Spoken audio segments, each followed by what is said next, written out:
வணக்கம். ஜெம் செய்திகளுக்காக சதீஷ் ராஜகோபால். இந்திய நேரப்படி மதியம் 1:30 மணி செய்திகள். முதலில் ஜெம் தலைப்பு செய்திகளை காணலாம். கர்நாடக வனத்துறையால் தமிழர்கள் 3 பேர் சுட்டுக் கொல்லப்பட்ட சம்பவம் தொடர்பாக சிபிஐ விசாரணை தேவை. சட்டசபையில் அதிமுக, பாமக, காங்கிரஸ் ஆகிய கட்சிகள் வலியுறுத்தல். ஒரு மாநிலத்தின் நிர்வாகத்தில் மற்றொரு மாநிலம் தலையிடக்கூடாது. கர்நாடக முதலமைச்சர் டி.கே. சிவகுமார் பேச்சு. கடந்த 5 வருட பத்திரிகை செய்திகளை எடுத்து பார்த்தால் பொதுப்பணித்துறையில் ஊழல் மட்டுமே நிறைந்திருக்கும். விளையாட்டுத்துறை அமைச்சர் ஆதவ் அர்ஜுனா குற்றச்சாட்டு. தாவேக அரசு நெசவாளர்களுக்கு வாக்குறுதி அளித்துவிட்டு ஏமாற்றக்கூடாது. பாமக தலைவர் அன்புமணி வலியுறுத்தல். தலைமை செயலகத்தில் இன்று முதலமைச்சர் விஜயுடன் விடுதலை சிறுத்தைகள் கட்சி தலைவர் திருமாவளவன் சந்திப்பு. தாவேக உடனான உறவை மேம்படுத்த விசிக திட்டம் என தகவல். தஞ்சாவூர் இளைஞரை காவல்துறையினர் அச்சுறுத்தியது ஏற்க முடியாது. பாஜக மாநில தலைவர் நயினார் நாகேந்திரன் கண்டனம். ஹார்முஸ் ஜலசந்தியில் ஓமன் தலையிட்டால் அவர்கள் மீது தாக்குதல் நடத்தப்படும். அமெரிக்க அதிபர் டிரம்ப் எச்சரிக்கை. இனி விரிவான செய்திகளை காணலாம். கர்நாடக வனத்துறையால் தமிழர்கள் 3 பேர் சுட்டுக் கொல்லப்பட்ட சம்பவம் தொடர்பாக சிபிஐ விசாரணை தேவை என அதிமுக, பாமக, காங்கிரஸ் ஆகிய கட்சிகள் வலியுறுத்தியுள்ளன. தமிழக சட்டசபையில் இன்று கர்நாடக வனத்துறையால் தமிழர்கள் 3 பேர் சுட்டுக் கொல்லப்பட்ட சம்பவம் தொடர்பாக சிறப்பு கவன ஈர்ப்பு தீர்மானம் கொண்டு வரப்பட்டது. இத்தீர்மானத்தின் மீது திமுக சட்டமன்ற உறுப்பினர் மனோஜ் பாண்டியன் பேசிய போது, கர்நாடகாவில் அப்பாவி விவசாயிகளை வனத்துறை சுட்டுக் கொன்றது மனித உரிமை மீறல் என்று குற்றம் சாட்டினார். தொடர்ந்து அதிமுக பொதுச் செயலாளர் எடப்பாடி பழனிசாமி பேசிய போது, 2 மாநில எல்லை பகுதியில் கொலை நடைபெற்றுள்ளதால் சம்பவம் தொடர்பாக சிபிஐ விசாரணை தேவை என்று தெரிவித்தார். வனத்துறை சுட்டுக் கொன்ற தமிழர்களுக்கு தமிழக அரசு கூடுதலாக நிதி தர வேண்டும் என்று வலியுறுத்தியுள்ளார். இதனைத் தொடர்ந்து சட்டசபையில் பாமக, காங்கிரஸ் ஆகிய கட்சிகளும் சிபிஐ விசாரணைக்கு வலியுறுத்தின. இதுகுறித்து அமைச்சர் நிர்மல்குமார் விளக்கம் அளித்து பேசினார். அப்போது 3 தமிழர்கள் கொல்லப்பட்ட நிலையில் உரிய விசாரணை நடத்தப்படும் என கர்நாடக அரசு உறுதியளித்துள்ளதாக தெரிவித்தார். உரிய விசாரணை நடத்தப்படும் என உறுதியளித்ததால் இறந்தவர்களின் உடல்கள் உறவினர்களிடம் ஒப்படைக்கப்பட்டதாக கூறினார். இடைக்கால நிவாரணம் 5 லட்சம் ரூபாய் வழங்கிய கர்நாடக அரசு விசாரணைக்கு பின் கூடுதல் நிவாரணம் தருவதாக தெரிவித்துள்ளதாக கூறினார். 3 தமிழர்கள் கொலை தொடர்பாக கர்நாடக அரசின் விளக்கம் ஏற்கத்தக்கதல்ல என்றும் விசாரணை தேவை என முதலமைச்சர் விஜய் கூறியுள்ளதாக தெரிவித்தார். ஒரு சிலருக்கு திடீரென தமிழர் பாசம் வந்துவிட்டதாக விமர்சித்தார். அப்போது அமைச்சர் நிர்மல்குமாரின் பேச்சுக்கு திமுக உறுப்பினர்கள் எதிர்ப்பு தெரிவித்து அமளியில் ஈடுபட்டனர். ஒரு மாநிலத்தின் நிர்வாகத்தில் மற்றொரு மாநிலம் தலையிடக்கூடாது என்று கர்நாடக முதலமைச்சர் டி.கே. சிவகுமார் தெரிவித்துள்ளார். கர்நாடக மாநிலம் பெங்களூரில் முதலமைச்சர் டி.கே. சிவகுமார் செய்தியாளர்களிடம் பேசினார். அப்போது சாம்ராஜ் நகர் துப்பாக்கி சூடு சம்பவம் குறித்து தமிழ்நாடு தலைவர்கள் அளிக்கும் கருத்துக்கள் குறித்து கேள்விக்கு பதிலளித்தார். அதில் ஒரு மாநிலத்தின் நிர்வாகத்தில் மற்றொரு மாநிலம் தலையிடக்கூடாது என்று தெரிவித்தார். ஒவ்வொரு மாநிலத்திற்கும் அதற்கே உரிய பிரச்சனைகள் உள்ளன என்றும் தங்கள் மாநிலத்தை எப்படி காக்க வேண்டும் என்பது தங்களுக்கு தெரியும் என்பதை அவர்கள் புரிந்து கொள்ள வேண்டும் என்றும் கூறினார். மேலும் அவர்கள் தங்கள் வேலையை பார்க்கட்டும், நாங்கள் தங்கள் வேலையை பார்க்கிறோம் என்று தெரிவித்தார். அவர்களின் நிர்வாகத்தில் நான் தலையிட விரும்பவில்லை என்றும் தங்கள் மாநிலத்தின் புனித தன்மையை காக்க வேண்டியது தங்களுடைய கடமை என்றும் தெரிவித்தார். கடந்த 5 வருட பத்திரிகை செய்திகளை எடுத்து பார்த்தால் பொதுப்பணித்துறையில் ஊழல் மட்டுமே நிறைந்திருக்கும் என விளையாட்டுத்துறை அமைச்சர் ஆதவ் அர்ஜுனா குற்றம் சாட்டியுள்ளார். தமிழக சட்டசபையில் மாநில கோரிக்கை மீதான விவாதத்தில் திமுக சட்டமன்ற உறுப்பினர் ஏவ வேலு பேசினார். அப்போது தமிழ்நாட்டின் அனைத்து முதலமைச்சர்களும் இருந்த அறையை எதற்காக மாற்ற வேண்டும் என்று கேள்வி எழுப்பினார். தமிழ்நாட்டை முன்னேற்றிய திட்டங்கள் அனைத்தும் இந்த அறையில் இருந்துதான் இயற்றப்பட்டதாக தெரிவித்தார். முதலமைச்சர் விஜய் நாமக்கல் கவிஞர் மாளிகை சென்றால் அரசு அலுவலர்கள் உணவு அருந்துவது உள்ளிட்டவற்றில் சிரமம் ஏற்படும் என்று சுட்டிக்காட்டினார். தொடர்ந்து விளையாட்டுத்துறை அமைச்சர் ஆதவ் அர்ஜுனா பேசிய போது, வாழைப்பழத்தில் ஊசி ஏற்றி அதனை மக்களுக்கே கொடுப்பது போல் சிரித்து கொண்டு பேசியிருக்கிறார் சட்டமன்ற உறுப்பினர் ஏவ வேலு என்று விமர்சித்தார். கடந்த 5 வருட பத்திரிகை செய்திகளை எடுத்து பார்த்தால் பொதுப்பணித்துறையில் ஊழல் மட்டுமே நிறைந்திருக்கும் என்று குற்றம் சாட்டினார். முதலமைச்சர் அறையை மாற்றுவதற்காக வெளியிடப்பட்ட டெண்டரில் கோளாறு என வெளியான செய்தி தவறு என்று கூறினார். தொடர்ந்து பேசிய அமைச்சர் ஆதவ் அர்ஜுனா, 200 பேர் வரை அமரக்கூடிய வகையில் அறை இருக்க வேண்டும் என முதலமைச்சர் நினைப்பதாக தெரிவித்தார். தற்போது அறையில் முறையான கழிப்பறை வசதி கூட இல்லை என்பதால் மாற்றியுள்ளதாகவும் தெரிவித்தார். நெடுஞ்சாலை பொதுப்பணித்துறையிலும் விரைவில் வெள்ளை அறிக்கை வெளியிடப்பட உள்ளது என்று கூறினார். நெசவாளர்களுக்கு வாக்குறுதி அளித்துவிட்டு ஏமாற்றக்கூடாது என்று பாமக தலைவர் அன்புமணி தெரிவித்து உள்ளார். பாமக தலைவர் அன்புமணி தனது சமூக வலைதளத்தில் பதிவு ஒன்றை வெளியிட்டு உள்ளார். அதில் தமிழ்நாட்டில் கடலூர், சேலம், வேலூர், திருநெல்வேலி உள்ளிட்ட நகரங்களிலும் ஆந்திரம், மகாராஷ்டிரா உள்ளிட்ட நகரங்களிலும் செயல்பட்டு வரும் கோஆப்டெக்ஸ் நிறுவனத்திற்கு சொந்தமான 10 விற்பனையகங்களை மூட அரசு ஆணையிட்டிருப்பதாக வெளியாகியுள்ள செய்திகள் அதிர்ச்சி அளிப்பதாக தெரிவித்து உள்ளார். கோஆப்டெக்ஸ் விற்பனையகங்கள் ஒரு காலத்தில் அரசு ஊழியர்கள், நெசவாளர்கள், ஏழைகள் மற்றும் நடுத்தர மக்களின் விருப்பத்திற்குரிய ஆணையகமாக இருந்ததாக கூறியுள்ளார். ஆனால் தனியார் நிறுவனங்களின் நலனுக்காக கோஆப்டெக்ஸ் திட்டமிட்டு சீரழிக்கப்பட்டதன் விளைவுதான் இன்றைய அவலமாகும் என்று குறிப்பிட்டு உள்ளார். மேலும் தாவேக அரசு வெளியிட்ட தேர்தல் அறிக்கையில் வெற்றி தறி ஷோரூம்கள் என்ற பெயரில் புதிய விற்பனையகங்களை திறக்கப் போவதாக கூறிவிட்டு இருக்கும் விற்பனையகங்களை மூடுவது சரியல்ல என்று தெரிவித்து உள்ளார். தாவேக ஆட்சிக்கு வந்தால் நமது வாழ்க்கை நன்றாக இருக்கும் என்று நெசவாளர்கள் நம்பினார்கள். அதனால்தான் ஆட்சி மாற்றம் ஏற்பட்டது என்று தெரிவித்து உள்ளார். எனவே தமிழகத்திலும் பிற மாநிலங்களிலும் புதிய கோஆப்டெக்ஸ் விற்பனையகங்களை திறந்து நவீன சந்தை மற்றும் விற்பனை உத்திகளுடன் கோஆப்டெக்ஸ் நிறுவனத்திற்கு புத்துயிரூட்ட வேண்டும் என்று வலியுறுத்தியுள்ளார். சென்னை தலைமைச் செயலகத்தில் இன்று முதலமைச்சர் விஜயை விடுதலை சிறுத்தைகள் கட்சி தலைவர் தொல் திருமாவளவன் நேரில் சந்தித்தார். சென்னை தலைமைச் செயலகத்தில் இன்று முதலமைச்சர் விஜயை விடுதலை சிறுத்தைகள் கட்சி தலைவர் தொல் திருமாவளவன் நேரில் சந்தித்தார். அவருடன் விசிக அமைச்சர் வன்னியரசு உடன் இருந்தார். திமுக உடனான உறவை முழுவதுமாக முடிவுக்கு கொண்டுவர திருமாவளவன் முடிவு எடுக்கப்பட்டுள்ளதாக தகவல் வெளியாகியுள்ளது. தாவேக உடனான உறவை மேம்படுத்த விசிக திட்டம் என தகவல் வெளியாகியுள்ளது. தஞ்சாவூர் இளைஞரை காவல்துறையினர் அச்சுறுத்தியது ஏற்க முடியாது என்று பாஜக மாநில தலைவர் நயினார் நாகேந்திரன் தெரிவித்து உள்ளார். பாஜக மாநில தலைவர் நயினார் நாகேந்திரன் தனது சமூக வலைதளத்தில் பதிவு ஒன்றை வெளியிட்டு உள்ளார். அதில் தஞ்சாவூரில் அனுமதியின்றி சாலை மறியலில் ஈடுபட்ட விசிகாவினரிடம் தனக்கு வழிவிடுமாறு கேட்ட ஆகாஷ் என்ற இளைஞருக்கும் விசிகாவினருக்கும் இடையே சச்சரவு ஏற்பட்டதாக தெரிவித்து உள்ளார். அப்போது காவல்துறையினர் விசிகாவினருக்கு ஆதரவாக செயல்பட்டு ஆகாஷை கையை ஓங்கி அடிப்பது போல் அச்சுறுத்தியதும் அதற்கு எதிர்வினையாக அந்த இளைஞர் சிறப்பு உதவி ஆய்வாளரின் கன்னத்தில் அறைந்ததும் துரதிர்ஷ்டவசமானது மற்றும் கண்டிக்கத்தக்கது என்றும் தெரிவித்து உள்ளார். ஆனால் இதில் தர்மத்தின் வழி நின்று மனசாட்சிப்படி சற்று சிந்தித்து பார்த்தால் அந்த இளைஞரின் பக்கம் உள்ள நியாயமே நமக்கு சரியெனப்படுவதாக கூறியுள்ளார். காரணம், பொதுமக்களுக்கு இடையூறு அளிக்கும் வகையில் அனுமதியின்றி சாலை மறியலில் ஈடுபட்டிருந்த விசிகாவினரை தான் காவல்துறையினர் முதலில் அப்புறப்படுத்தியிருக்க வேண்டும் என்று தெரிவித்து உள்ளார். மேலும் சாதாரண குற்றங்களில் ஈடுபடுவோருக்கே தமிழக காவல் நிலையங்களில் அடிக்கடி வழுக்கி விழுந்து எலும்பு முறிவுகள் ஏற்படும் நிலையில் ஆகாஷின் நிலையை நினைத்தால் கவலையாக இருப்பதாக தெரிவித்து உள்ளார். எனவே சம்பந்தப்பட்ட இளைஞரின் உயிருக்கும் கடன் உடைமைக்கும் ஆரோக்கியத்திற்கும் முதலமைச்சர் விஜய் முழு உத்தரவாதம் அளிக்க வேண்டும் என்று குறிப்பிட்டு உள்ளார். ஹார்முஸ் ஜலசந்தியில் ஓமன் தலையிட்டால் அவர்கள் மீது தாக்குதல் நடத்தப்படும் என அமெரிக்க அதிபர் டிரம்ப் எச்சரிக்கை விடுத்து உள்ளார். அமெரிக்காவில் உள்ள தொலைக்காட்சிக்கு அதிபர் டிரம்ப் பேட்டி அளித்தார். அப்போது பேசிய அவர், ஈரான் எவ்வித நிபந்தனையுமின்றி சரணடைவதற்கான வெள்ளை கொடியை உயர்த்த வேண்டும் என்று கேட்டுக்கொண்டார். தங்களது கடற்படை முற்றுகையால் ஈரான் தினமும் நூற்றுக்கணக்கான மில்லியன் டாலர்களை இழந்து வருவதாக தெரிவித்தார். ஹார்முஸ் ஜலசந்தியில் ஈரானுடன் ஓமன் ஒப்பந்தம் எட்டியுள்ளதாக தகவல் வெளியாகியுள்ள நிலையில் இதுகுறித்து அதிபர் டிரம்ப் பேசிய போது, இந்த விவகாரத்தில் ஒருவேளை ஓமன் குறுக்கே நின்றால் அவர்கள் மீது குண்டு வீசி தாக்குதல் நடத்தப்படும் என எச்சரிக்கை விடுத்தார். ஈரான் அணு ஆயுத வல்லரசாக மாற்றுவதை தடுப்பதே தங்களது முதன்மை இலக்கு என்று தெரிவித்தார். காசா இஸ்ரேல் விவகாரம் குறித்து பேசிய அவர், ஹமாஸ் அமைப்பினர் தங்களிடம் உள்ள ஆயுதங்களை கைவிட்டு வருவதாக கூறினார். எடப்பாடி பழனிசாமி ஆட்சியில்தான் தமிழ்நாட்டுக்குள் நீட் தேர்வு நுழைந்தது என்று தமிழக காங்கிரஸ் தலைவர் மாணிக்கம் தாகூர் குற்றம் சாட்டியுள்ளார். தமிழக காங்கிரஸ் தலைவர் மாணிக்கம் தாகூர் தனது சமூக வலைதள பக்கத்தில் பதிவிட்டு உள்ளார். அதில் மறைந்த முன்னாள் முதலமைச்சர் ஜெயலலிதா உயிருடன் இருந்தவரை தமிழ்நாட்டுக்குள் நுழைய முடியாத நீட் தேர்வு எடப்பாடி பழனிசாமி ஆட்சி அதிகாரத்திற்கு வந்து அதிமுகவை பாஜகவின் காலடியில் அடகு வைத்த பிறகு 2017 தான் தமிழ்நாட்டுக்குள் நுழைந்தது என்று குறிப்பிட்டு உள்ளார். இந்த வரலாற்று உண்மையை அதிமுகவால் எப்போதும் மறைக்க முடியாது என்று தெரிவித்து உள்ளார்.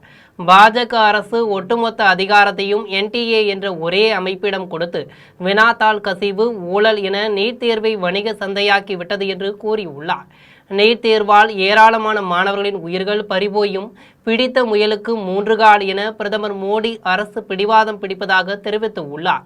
மாணவர்களின் நலனுக்காக தமிழ்நாட்டிற்கு நீட் வேண்டாம் என்று பிரதமர் மோடி அரசை எதிர்த்து கேள்வி கேட்கும் துணிச்சல் அதிமுக பொதுச் செயலாளர் எடப்பாடி பழனிசாமிக்கு இருக்கிறதா என்று வினவியுள்ளார். இன்னும் 20 ஆண்டு காலம் தமிழகத்தில் தமிழக வெற்றிக் கழகம் ஆட்சிதான் தொடரும் என மாதவரம் சட்டமன்ற உறுப்பினர் விஜய் பிரபு தெரிவித்துள்ளார். திருவள்ளூர் மாவட்டம் மாதவரம் சட்டமன்ற அலுவலகத்தில் தாவேக 100 நாட்களை நிறைவு செய்ததை முன்னிட்டு கொண்டாட்ட விழா நடைபெற்றது. இதில் மாதவரம் சட்டமன்ற உறுப்பினர் விஜய் பிரபு தலைமையில் பொதுமக்களுக்கு பல்வேறு நலத்திட்ட உதவிகள் வழங்கப்பட்டன. தொடர்ந்து நிகழ்ச்சியில் பேசிய மாதவரம் சட்டமன்ற உறுப்பினர் விஜய் பிரபு, விஜய் என்ற ஒரு தனி மனிதனுக்காக கிடைத்த வெற்றிதான் இது என்று குறிப்பிட்டார். மேலும் இன்னும் 20 ஆண்டு காலம் தமிழகத்தில் தமிழக வெற்றிக் கழக ஆட்சிதான் தொடரும் என்று கூறினார். தமிழக வெற்றிக் கழக அரசு தொடர்ந்து மக்கள் பயன்பெறும் வகையில் பல்வேறு நலத்திட்டங்களை செயல்படுத்தும் என்று தெரிவித்தார். ஆவடியில் தமிழக வெற்றிக் கழகத்தின் 100வது நாள் வெற்றி விழாவை முன்னிட்டு தாவேகாவினர் கேக் வெட்டி கொண்டாடினர். திருவள்ளூர் மாவட்டம் ஆவடியில் தமிழக வெற்றிக் கழகத்தின் 100வது நாள் வெற்றி விழா சிறப்பாக கொண்டாடப்பட்டது. தாவேக தெற்கு பகுதி பொருளாளர் காஸ்ட்ரோ பிராங்க்லின் தலைமையில் நடைபெற்ற விழாவில் தமிழக வெற்றிக் கழக கட்சி வண்ணத்தில் பிரத்யேகமாக தயாரிக்கப்பட்ட கேக்கை தாவேகாவினர் ஒன்றிணைந்து வெட்டி கொண்டாடினர். தொடர்ந்து விழாவில் 500 பெண்களுக்கு புடவைகள் வழங்கப்பட்டன. மேலும் பொதுமக்கள் மற்றும் கட்சி நிர்வாகிகளுக்கு சிக்கன் பிரியாணி உள்ளிட்ட அசைவ விருந்து வழங்கப்பட்டது. இந்நிகழ்வில் தாவேக நிர்வாகிகள், உறுப்பினர்கள், பொதுமக்கள் ஆகியோர் கலந்து கொண்டனர். கோவையில் நடைபெறும் தடகள போட்டியை மாநகர காவல் ஆணையர் கண்ணன் துவக்கி வைத்தார். கோவை நேரு விளையாட்டு அரங்கில் 10வது ஆண்டு தடகள போட்டி 3 நாட்கள் நடைபெறுகிறது. இப்போட்டியை கோவை மாநகர காவல் ஆணையர் கண்ணன் துவக்கி வைத்தார்.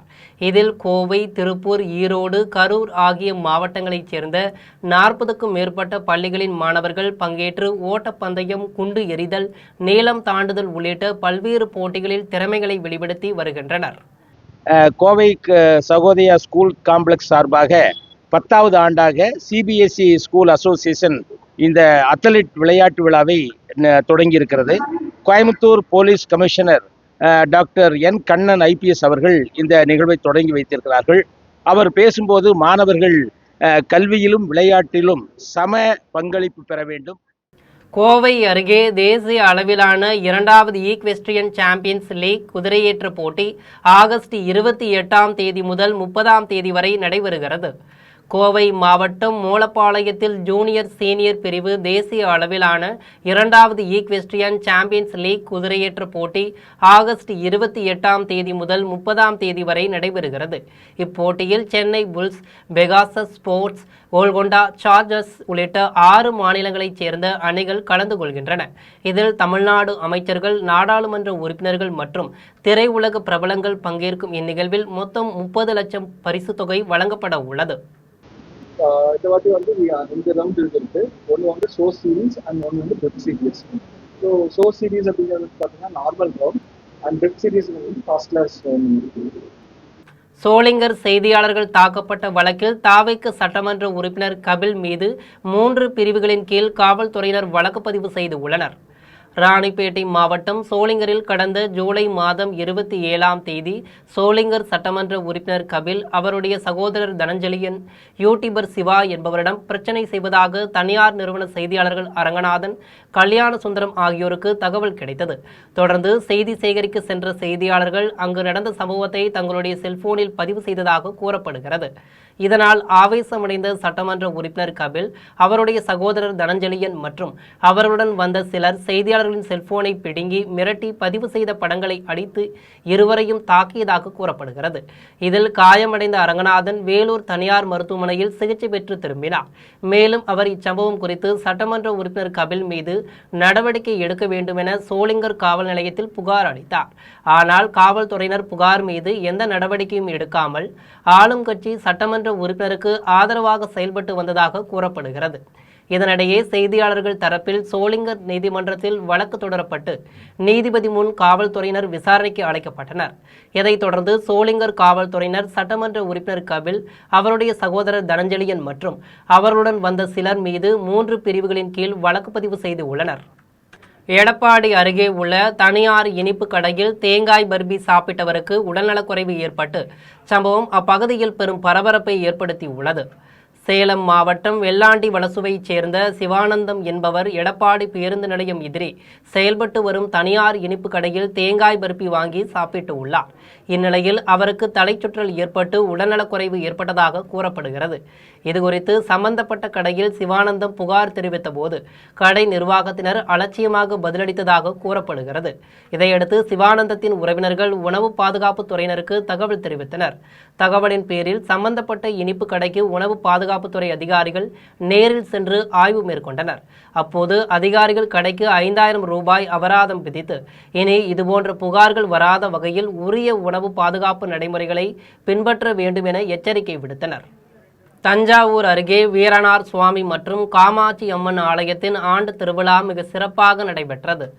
தஞ்சாவூர் மாவட்டம் பெரிகத்திக்கோட்டை கிராமத்தில் உள்ள வீரனார் சுவாமி மற்றும் காமாட்சி அம்மன் ஆலயத்தின் ஆண்டு திருவிழாவை முன்னிட்டு சுவாமிகளுக்கு பல்வேறு திரவியங்களை கொண்டு சிறப்பு அபிஷேகம் நடைபெற்றது.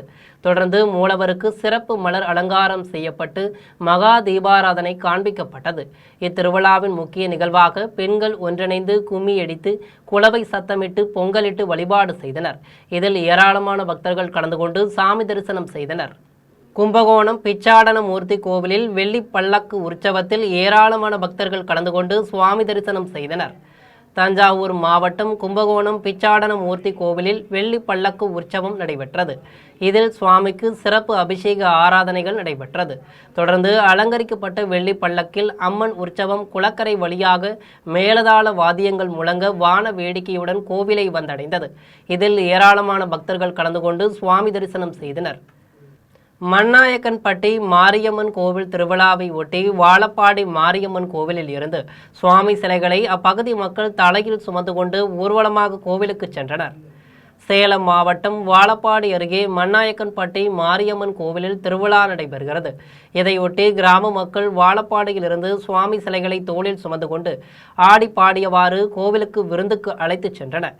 இந்த ஊர்வலத்திற்கு வழிநெடுகிலும் பொதுமக்கள் தாம்பூலம் கொடுத்தும் ஆரத்தி எடுத்தும் உற்சாக வரவேற்பு அளித்தனர். இந்த சுவாமி சிலைகளை மண்ணாயக்கன்பட்டி மாரியம்மன் கோவிலில் வைத்து தொடர்ந்து ஒரு வாரம் சிறப்பு பூஜை வழிபாடு நடத்தி விருந்து படைத்து திருவிழா நடத்தி கொண்டாடி நிறைவு செய்ததும் மீண்டும் வாழப்பாடி கோவிலுக்கு கொண்டு வந்து சேர்க்க முடிவு செய்து உள்ளனர். சேலம் மாவட்டம் வாழப்பாடி வட்டம் மண்ணாயக்கன்பட்டி கிராமம் சத்து மாரியம்மன் தேர் திருவிழா ஊரணி பொங்கல். இது வாழப்பாடியில் முத்து மாரியம்மன் இருக்குது, செல்லமுத்து மாரியம்மன். அங்கே எந்த விசேஷம் நடந்தாலும் எங்கள் சாமி அங்கேருந்து தூக்கிட்டு வந்து இங்கே விசேஷம் பண்ணி திரும்பவும் இங்கேருந்து 4 நாள் பொங்கல் வச்சு அனுப்புறது வழக்கம். அங்கே தேர் போட்டால் இங்கே சுற்று பொங்கல் வைப்போம், இங்கேயும் தேர் போடுவோம்.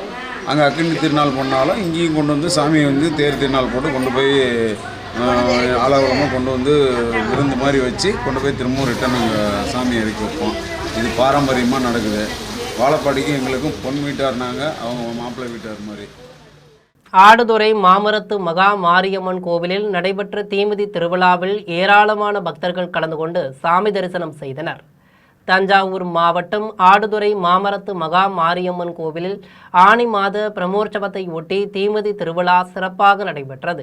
இதில் ஏராளமான பக்தர்கள் பால்குடங்கள் எடுத்தும் அழகு காவடி எடுத்தும் அம்மன் திருநடனத்துடன் மேலதாளங்கள் முழங்க முக்கிய வீதிகள் வழியாக ஊர்வலமாக கோவிலுக்கு வந்தடைந்தனர். தொடர்ந்து காப்பு கட்டி விரதம் இருந்த ஏராளமான பக்தர்கள் தீக்குழியில் இறங்கி தீமிதித்து நேர்த்திக்கடனை செலுத்தினர். இந்நிகழ்வில் ஆடுதுறை பேரூராட்சி தலைவர் ஸ்டாலின் உள்ளிட்ட ஏராளமானோர் கலந்து கொண்டு சாமி தரிசனம் செய்தனர். காரைக்கால் அம்மையார் ஆலய திருக்குளக்கரையில் அமைக்கப்பட்ட 12 ஜோதிர் லிங்கைகளுக்கு பக்தர்கள் அபிஷேகம் செய்து வழிபட்டனர். புதுச்சேரி மாநிலம் காரைக்கால் அம்மையார் ஆலய திருக்குளக்கரையில் ஆந்திராவைச் சேர்ந்த மல்லிகார்ஜுனா, மத்திய பிரதேசத்தைச் சேர்ந்த மகாகாளேஸ்வரர், தமிழ்நாட்டைச் சேர்ந்த ராமநாத சுவாமி உள்ளிட்ட பல்வேறு மாநிலங்களைச் சேர்ந்த 12 ஜோதிர் லிங்கங்கள் அமைக்கப்பட்டு உள்ளது. இந்நிலையில் வருகின்ற 19ஆம் தேதி 12 ஜோதிர் லிங்கங்கள் வழிபாடு நடைபெற உள்ளது. இதையொட்டி காரைக்கால் பார்வதீஸ்வரர் ஆலய சூரிய புஷ்கரணியில் இருந்து பக்தர்கள் புனித நீர் எடுத்து முக்கிய வீதிகள் வழியாக ஊர்வலமாக சென்று ஜோதிர் லிங்கங்களுக்கு அபிஷேகம் செய்து சிவ வழிபாடு செய்தனர். தொடர்ந்து சிவாச்சாரியர்கள் 12 ஜோதிர் லிங்கங்களுக்கு மகா தீபாராதனை காண்பித்தனர். இதில் ஏராளமான பக்தர்கள் கலந்து கொண்டு சாமி தரிசனம் செய்தனர். காரைக்காலில் உள்ள நீத்தீஸ்வரர் சுவாமி கோவிலில் நடைபெற்ற சிறப்பு அபிஷேக பூஜையில் ஏராளமான பக்தர்கள் கலந்து கொண்டு அம்மனை தரிசனம் செய்து வழிபட்டனர். புதுச்சேரி மாநிலம் காரைக்காலில் உள்ள நித்தீஸ்வரர் சுவாமி கோவிலில் நாக பஞ்சமி தினத்தை முன்னிட்டு சுவாமிக்கு பால், தயிர், மஞ்சள், சந்தனம் உள்ளிட்ட பல்வேறு திரவியங்களால் சிறப்பு அபிஷேகங்கள் நடைபெற்றது. இதைத் தொடர்ந்து பல வண்ண மலர்களால் அலங்காரம் செய்யப்பட்டு மகா தீபாராதனை நடைபெற்றது. இதில் ஏராளமான பக்தர்கள் கலந்து கொண்டு அம்மனை தரிசனம் செய்து வழிபட்டனர். மேலமங்கை நல்லூர் திரௌபதி அம்மன் கோவில் தீமிதி திருவிழாவில் ஏராளமான பக்தர்கள் தீமிதித்து தங்களது நேர்த்திக் கடனை செலுத்தினர். மயிலாடுதுறை மாவட்டம் குத்தாலம் அருகே மேலமங்கை நல்லூரில் உள்ள திரௌபதி அம்மன் கோவிலில் ஆடி திருவிழாவையொட்டி தீமிதி திருவிழா நடைபெற்றது. முன்னதாக காப்பு கட்டி நோன்பு இருந்த ஏராளமான பக்தர்கள் தீக்குண்டத்தில் இறங்கி தீமிதித்து தங்களது நேர்த்திக் கடனை செலுத்தினர். தொடர்ந்து அம்மனுக்கு சிறப்பு தீபாராதனை காண்பிக்கப்பட்டது. தொடர்ந்து நடைபெற்ற சக்தி கரக நடனம் அனைவரையும் பக்தி பரவசத்தை ஏற்படுத்தியது. இதில் 1000க்கும் மேற்பட்ட பக்தர்கள் கலந்து கொண்டு சாமி தரிசனம் செய்து வழிபட்டனர். போரூர் மேம்பால சிக்னல் அருகே சாலை கோடு வரையும் பணி நடைபெற்ற போது வாகன ஓட்டி ஒருவர் அப்பகுதிக்குள் வந்ததால் அவரிடம் போக்குவரத்து காவல்துறையினர் வாக்குவாதத்தில் ஈடுபட்ட சம்பவம் பரபரப்பை ஏற்படுத்தியுள்ளது. சென்னை அருகே போரூர் மேம்பாலத்தின் கீழ் உள்ள சிக்னல் பகுதியில் சாலையில் வெள்ளைக்கோடு வரையும் பணி நடைபெற்று கொண்டிருந்தது. இதற்கு போக்குவரத்து காவல்துறையினர் பாதுகாப்பு பணியில் ஈடுபட்டிருந்தனர். அப்பணியின் போது உரிய தடுப்புகளோ எச்சரிக்கை பலகைகளோ வைக்கப்படாததால் அலுவலகம் முடிந்து வீடு திரும்பிய நபர் ஒருவர் அறியாமல் அப்பகுதிக்குள் சென்று விட்டார். இதனால் ஆத்திரமடைந்த போக்குவரத்து காவல்துறையினர் அந்த நபரை தகாத வார்த்தைகளால் பேசி அவரது வாகனத்தை புகைப்படம் எடுத்ததாக கூறப்படுகிறது. இதை கண்டித்து அந்த நபர் காவல்துறையினரிடம் வாக்குவாதத்தில் ஈடுபட்ட வீடியோ காட்சிகள் சமூக வலைதளங்களில் வெளியாகி வருகிறது. இனி வருவது திரையுலக செய்திகள். பிரபல இயக்குனர் லோகேஷ் கனகராஜ் நடித்த டிசி படம் ஒரு தமிழ் கிளாசிக் திரைப்படம் என நடிகர் அல்லு அர்ஜுன் தெரிவித்துள்ளார். பிரபல இயக்குனர் லோகேஷ் கனகராஜ் நடிப்பில் டிசி என்ற புதிய படத்தில் நடித்துள்ளார். அண்மையில் இத்திரைப்படம் திரையரங்குகளில் வெளியாகி ரசிகர்களிடையே மாபெரும் வரவேற்பை பெற்று வருகிறது. இந்நிலையில் இப்படம் குறித்து பிரபல தெலுங்கு முன்னணி நடிகர் அல்லு அர்ஜுனின் தனது சமூக வலைதள பக்கத்தில் பதிவிட்டுள்ளார். அதில் டிசி திரைப்படத்தை பார்த்ததாகவும் இது ஒரு தமிழ் கிளாசிக் திரைப்படம் என்றும் குறிப்பிட்டுள்ளார். சினிமா விரும்பிகள் அனைவரும் தவறாமல் பார்க்க வேண்டிய திரைப்படம் என்றும் புரிந்து கொள்பவர்களுக்கு இது ஒரு கவிதை என்று நிகழ்ச்சியுடன் தெரிவித்துள்ளார். இயக்குனர் அருண் மாதேஸ்வரனின் இயக்கம் உயரிய மரியாதைக்குரியது என்றும் இசையமைப்பாளர் அனிருத்தின் பின்னணி இசை இப்படத்திற்கு மிகப்பெரிய பலமாக அமைந்துள்ளது என்றும் தனது பாராட்டுகளை தெரிவித்துள்ளார். இனி வருவது விளையாட்டுச் செய்திகள்.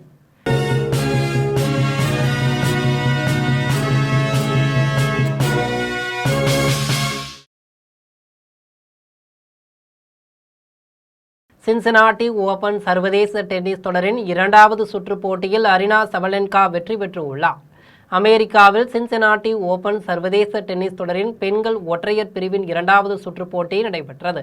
இந்த போட்டியில் பெலாரஸின் அரினா சபலென்கா ஆஸ்திரேலியாவின் தாலியா கிப்சனுடன் மோதினார். இதில் மிகவும் அதிரடியாக விளையாடிய அரினா சபலென்கா 6-2, 7-2 என்ற நேர் செட்டில் தாலியா கிப்சனை வீழ்த்தினார். இதன் மூலம் அரியானா சபலென்கா அடுத்த சுற்று போட்டிக்கு முன்னேறினார். இனி வருவது தங்கம், வெள்ளி மற்றும் பங்குச்சந்தை விலை நிலவரம்.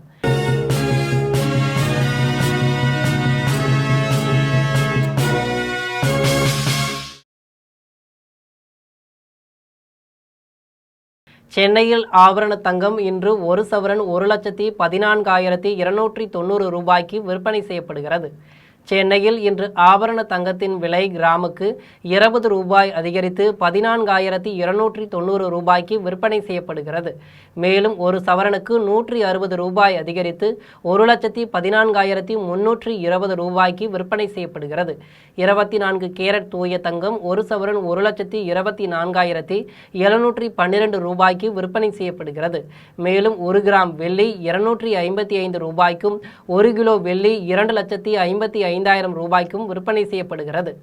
இந்திய பங்குச்சந்தைகளில் வணிகம் இன்று சரிவுடன் காணப்படுகிறது. மும்பை பங்குச்சந்தை பங்குவிலை குறியீட்டு எண் சென்செக்ஸ் 372 புள்ளிகள் குறைந்து 77,355 புள்ளிகளில் வணிகமாகிறது. தேசிய பங்குச்சந்தை பங்குவிலை குறியீட்டு எண் நிப்டி 89 புள்ளிகள் குறைந்து 24,198 புள்ளிகளில் வணிகமாகிறது. மீண்டும் ஜம் தலைப்பு செய்திகள். கர்நாடக வனத்துறையால் தமிழர்கள் 3 பேர் சுட்டுக் கொல்லப்பட்ட சம்பவம் தொடர்பாக சிபிஐ விசாரணை தேவை. சட்டசபையில் அதிமுக, பாமக, காங்கிரஸ் ஆகிய கட்சிகள் வலியுறுத்தல். ஒரு மாநிலத்தின் நிர்வாகத்தில் மற்றொரு மாநிலம் தலையிடக்கூடாது. கர்நாடக முதலமைச்சர் DK சிவகுமார் பேச்சு. கடந்த 5 வருட பத்திரிகை செய்திகளை எடுத்து பார்த்தால் பொதுப்பணித்துறையில் ஊழல் மட்டுமே நிறைந்திருக்கும். விளையாட்டுத்துறை அமைச்சர் ஆதவ் அர்ஜுனா குற்றச்சாட்டு. தாவேக அரசு நெசவாளர்களுக்கு வாக்குறுதி அளித்துவிட்டு ஏமாற்றக்கூடாது. பாமக தலைவர் அன்புமணி வலியுறுத்தல். தலைமை செயலகத்தில் இன்று முதலமைச்சர் விஜயுடன் விடுதலை சிறுத்தைகள் கட்சி தலைவர் திருமாவளவன் சந்திப்பு. தாவேகா உடனான உறவை மேம்படுத்த விசிக திட்டம் என தகவல். தஞ்சாவூர் இளைஞரை காவல்துறையினர் அச்சுறுத்தியது ஏற்க முடியாது. பாஜக மாநில தலைவர் நயினார் நாகேந்திரன் கண்டனம். ஹார்முஸ் ஜலசந்தியில் ஓமன் தலையிட்டால் அவர்கள் மீது தாக்குதல் நடத்தப்படும். அமெரிக்க அதிபர் டிரம்ப் எச்சரிக்கை. இத்துடன் ஜெம் செய்திகள் நிறைவடைகின்றன. மீண்டும் ஜெம் செய்திகள் மாலை 6 மணிக்கு. உடனுக்குடன் செய்திகளை காண ஜெம் லைவ்.tv என்ற இணையதளத்தில் இணைந்திருங்கள். நன்றி, வணக்கம்.